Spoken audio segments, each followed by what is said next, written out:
நீங்கள் பார்த்துக் கொண்டிருப்பது உங்கள் விஜய். இதுவரை தாங்கள் கண்டது சிற்பியையும் அவனை சார்ந்தவர்களையும் தக்ஷன் நாடு கடத்துவதை மகரிஷி ததிசி எதிர்த்தார். அதனை தவறென்று எடுத்துரைத்தார். எனினும் விதிமுறைகளுக்கு மேற்பட்டவர் எவரும் இல்லை என்றும் அதை காக்க தன் மகளையே தண்டித்ததாகவும் தக்ஷன் கூறுகிறார். இதனால் குற்றம் சாட்டப்பட்டவர்களை தன் அரவணைப்பில் ஏற்பதாக ததிசி தெரிவித்தார். அச்சமயம் அங்கு வந்த சதி களைப்பின் மிகுதியால் மூர்ச்சையடைகிறாள். சதிக்கு எவரும் துணை செய்வதை தக்ஷன் மறுக்கிறார். சதியின் திட சிந்தனையை உணரும் ததிசி அவள் எடுத்த காரியம் வெற்றியடையும் என பூரண நம்பிக்கை அளிக்கிறார். சதியின் புண்பட்ட பாதங்கள் கண்டு உள்ளம் வெதும்புகிறாள் பிரசுதி. தந்தை அவர்கள் தம் வார்த்தைகளை ஆணையாக ஏற்கிறார். அவர் திட்டங்களுக்கு தாம் தான் வழிகாட்டியாக விளங்குகிறீர்கள். சப்த ரிஷிகளில் ஒருவராக விளங்கும் பிருகு முனிவர் அவர்களே, சதிக்கு எங்கள் தந்தை அளித்திருக்கும் தண்டனையின் தாக்கத்தை குறைக்க அவருக்கு அறிவுறுத்த இயலாதா?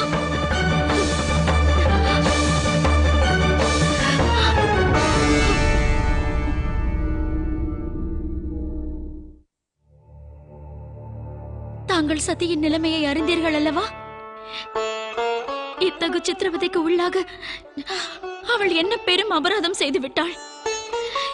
எதற்காக அவளுக்கு இத்தகு ஒரு கொடிய தண்டனை? இது அநீதி. இதுவே நீதி. இந்த தீர்ப்பு தக்ஷரின் பெருந்தன்மையின் அடையாளம். அவர் என்ற புதல்விக்கு இத்தகைய தண்டனை அளிப்பதில் பெருந்தன்மை என்ன இருக்கிறது? கட்டுண்டிருக்கும் தமது சிந்தனைகளிலிருந்து விடுபட்டு எண்ணி பாருங்கள். சுயநலத்தை கடந்து சுதாரியுங்கள். மாற்றார் ஒருவரை தண்டிப்பது எவருக்கும் எளிமையானது. எனினும் தமது மனம் கவர்ந்த மகளையே, பிராணனாக மதிப்பவளையே விதிகளை மீறியதற்கு கடுமையாக தண்டிப்பதென்றால் அதுவே மகானுபாவம். அவளது பிழையை அவர் பொறுத்திருக்க இயலும். அது குறித்து வினாக்களும் எழும்பியிருக்க இயலாது. உங்கள் தந்தையின் சிவவிரோத போக்கிற்கான பலன்கள்தான் இவை. சதியை சிவனிடமிருந்து பிரிக்கும் அவரது இந்த திட்டம் சதியை சிவனோடு மேலும் நெருக்கமாக்கவே உதவுகிறது. திட்டமா? இதில் தந்தையின் திட்டம் ஒன்று ஒளிந்திருப்பதாக கருதுகிறீர்களா? ஈசனை அவமதிப்பதற்காகவே பிரஜாபதி விஷ்ணுவின் விக்கிரகத்தில் ஈசனை தவிர்க்க முற்பட்டார். அதன் விளைவுதான் சதி ததிசியின் ஆசிரமம் சென்றது. ஈசன் நாமத்துடன் பரிச்சயம் ஏற்பட்டது. பிரஜாபதி தக்ஷன் நிர்ணயித்த பிராயச்சித்தத்தை பூர்த்தி செய்ய சதி தேவி மேற்கொண்டிருக்கும் நடவடிக்கைகள் ஈசனின் திருவிளையாடல்களில் ஒரு அங்கம். பிரஜாபதியினால் சதிதேவி மேற்கொண்டிருக்கும் இந்த மார்க்கத்தினில்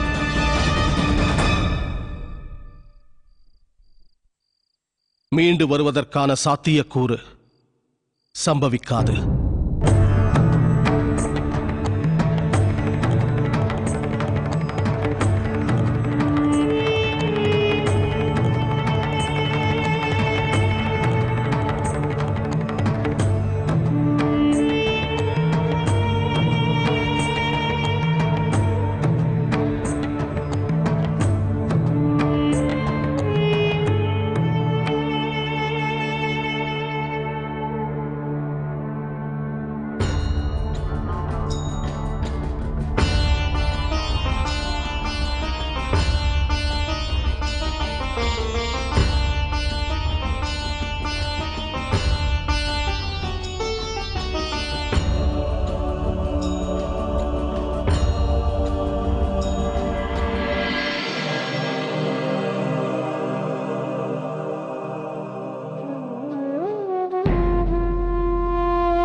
சதியின் நிலை குறித்து வினவ மாட்டீர்களா?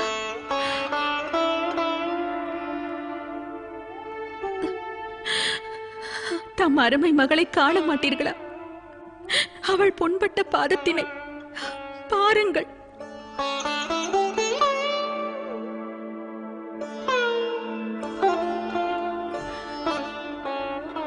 நினைவுள்ளதா சுவாமி? சதியின் சிறு பிராயத்தில் அவள் ஆரோக்கியத்தில் சீர்கேடுகள் நேரும். அச்சமயங்களில் தம் உள்ளம் எப்பணியிலும் ஈடுபடாதே. நம் புதல்வி பூரண நலமடையும் வரை அவளை விட்டு அகலாது அமர்ந்திருப்பீர்கள். அத்தந்தையின் அன்பு எங்கே?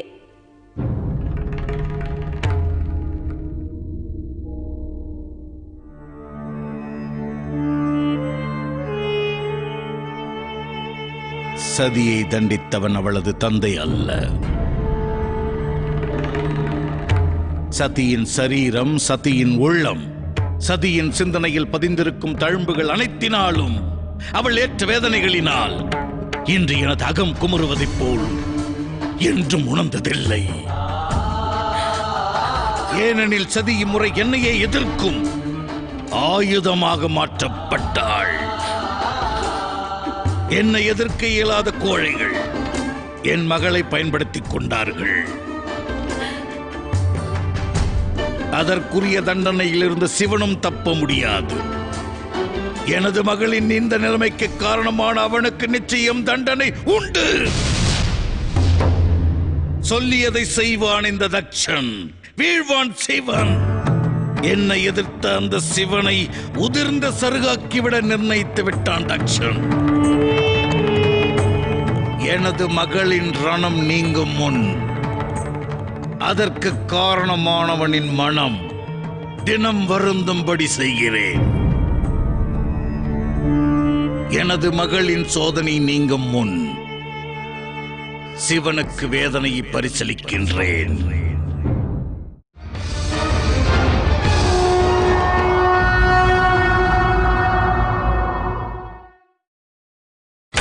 நீங்கள் பார்த்துக் கொண்டிருப்பது உங்கள் விஜய். சாந்தாகாரம்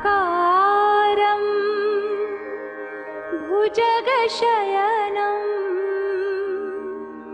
பத்மநாபம் சுரேஷம் வந்தே விஷ்ணு பவபயஹரம் சர்வலோகைகநாதம்.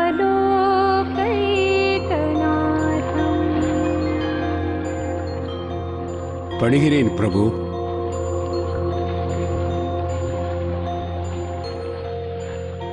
பணிவன்பர்கள் பிரம்மதேவா. சேதி என்ன? சிந்தனை பலமா?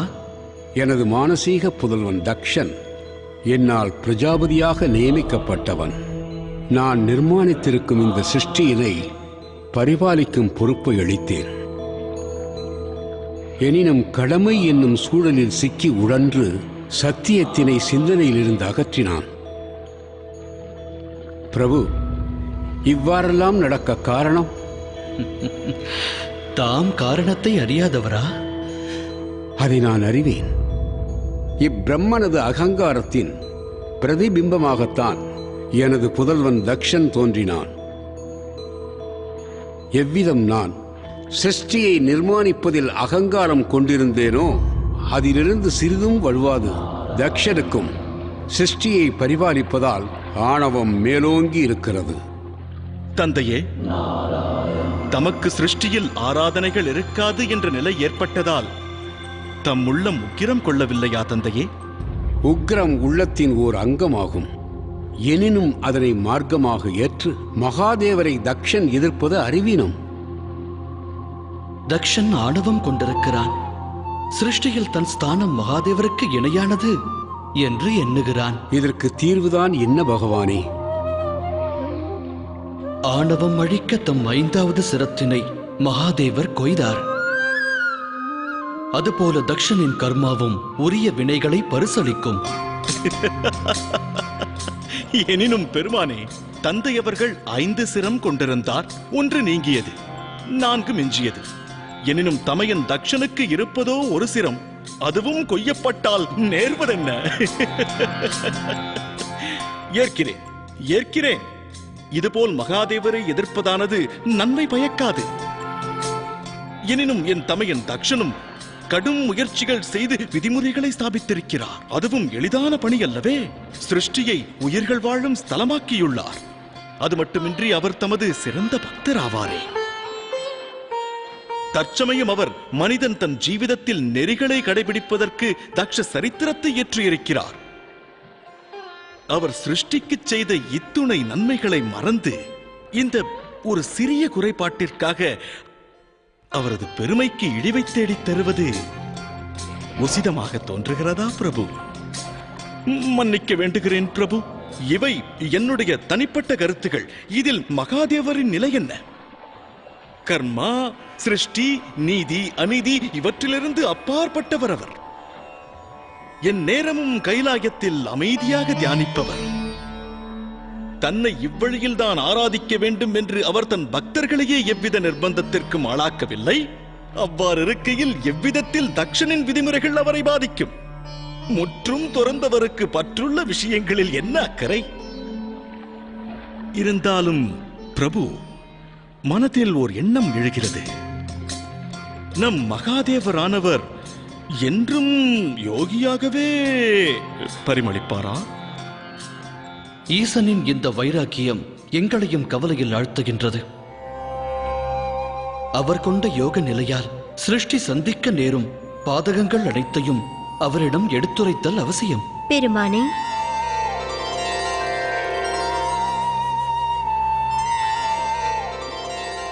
தாம் எத்தனை பிரயத்தனங்கள் செய்தாலும் தீர்விற்கு என்னை அணுகித்தான் ஆக வேண்டும். சத்தியம் உரைத்தாய் தேவி. அலைமகளின்றி ஹரிக்கு ஸ்திரத்துவம் ஏது? ஒரு மானிட ஸ்திரியை விவாகம் செய்து உலக நன்மைக்கு வித்திடவிருப்பதாக முன்னொரு காலத்தில் ஈசன் உரைத்திருந்தார். உண்மை, சத்தியம். தக்ஷன் மகள் சதியாக பிறப்பெடுத்த மலைமகள்தான் அந்த ஸ்திரீ.